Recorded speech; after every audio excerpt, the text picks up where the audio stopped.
Okay, so I have two different tins here. I have a loaf tin. So if you have a tin like this, you can make it in a loaf tin. If you don't have a loaf tin, you can just use a flat tray. So I have a flat tray here. You can see I kind of have this kind of like reusable greaseproof paper. So if you have anything like that, you can use it. If not, you can just use a bit of butter or margarine to grease it and dust it with flour, which is exactly what I'm going to do with my loaf tin here. So I'm just going to use a little bit of margarine. I'm just going to use the paper just to make sure it's all coated.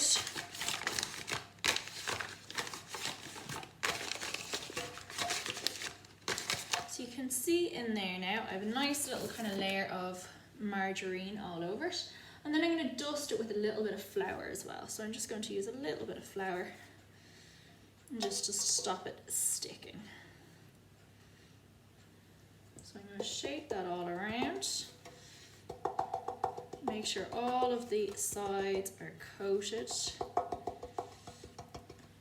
And sometimes if you get a little bit too much, you can just shake it out.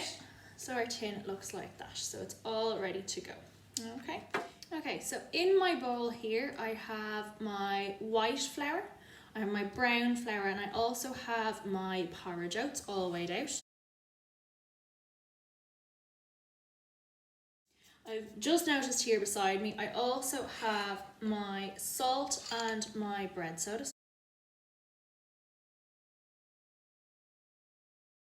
I'm going to add all of these in here as well. So my bread soda and my salt. Okay, so we're going to mix all of this through and we're going to rub in my margarine. So I'm using margarine today. You guys can use butter if you don't have any margarine. It's only a little bit. Okay, so I'm just going to break this up into little pieces. In there. Okay, rub in our butter. Okay, so we're just using the fingertips on our hands to break up the little bits of butter or margarine, whichever you're using. I'm going to show you my hands here now. So you can see the palms of my hands are not too dusty, okay? I'm only using my fingertips to rub this in. So we're going to keep going so we've no big lumps left. So there's a big lump left there. I'm going to make sure we break all of them up. Okay. So I'm actually working on a double mixture here. So the recipe that I have posted is only half the amount that I have in the bowl here, and I'll show you why when we get to the end. I'm doing a double mix.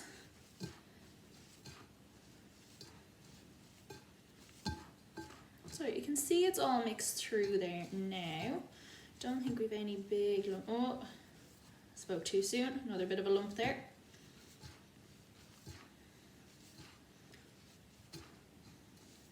When you're doing this, make sure that your white flour is all mixed through your brown flour as well. Now, so once you have all that done, you can brush off your hands. Make sure you don't bring any bits away with you.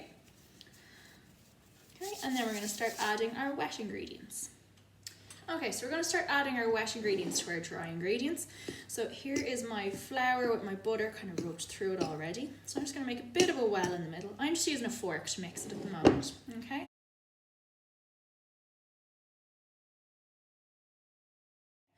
And I'm going to add my buttermilk in. So I have half of it measured out here already.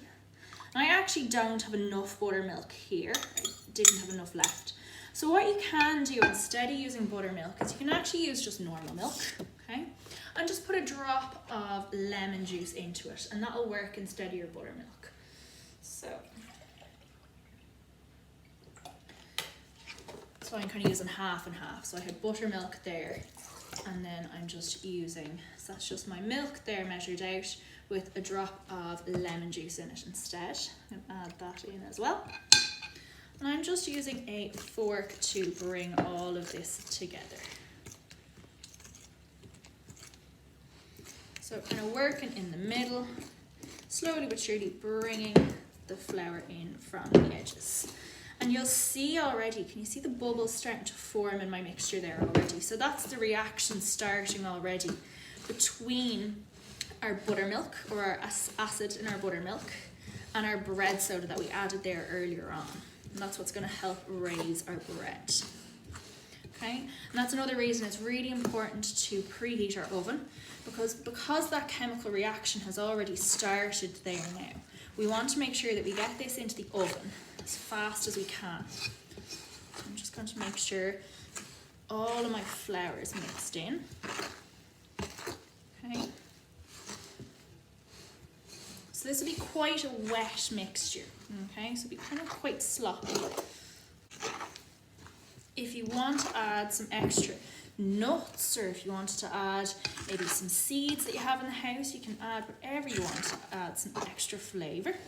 So we can see there now we have it all mixed together, okay? Okay, so I mentioned that I'm doing a double mixture, so I'm making twice as much at the moment. So I just have half my mixture on my worktop here. I've sprinkled it with a little bit of flour underneath. I'm going to show you how to shape this into a round, so that if you're just doing on a flat baking tin, this is what you do, okay?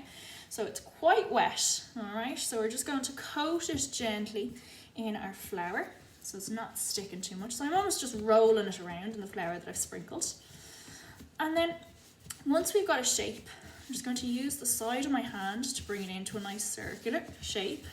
And you can see of all these cracks forming, the way we're kind of bringing it into a circular shape.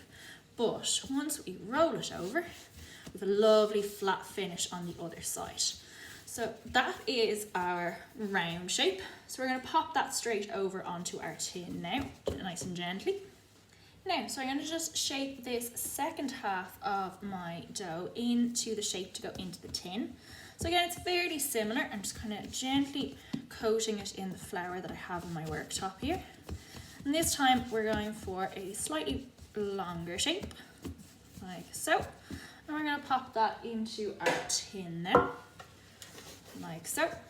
I'm going to use just my knuckles just to flatten it down into my tin, like so. Okay, so the last thing that we have to do then before we pop these into the oven, so we have to put our cross in it, okay? So it's a real kind of traditional thing. If you have a round loaf of bread, you have a cross on the top of it, like so. So we just cut that in there. And then with our loaf tin, we can just do kind of a few lines across it, okay?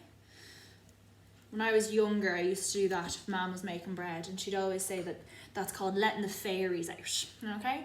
I'm going to do one more thing as well before I pop it into the oven. I'm going to sprinkle just a little bit of extra porridge on top, just to let that bake in while it's in the oven, okay?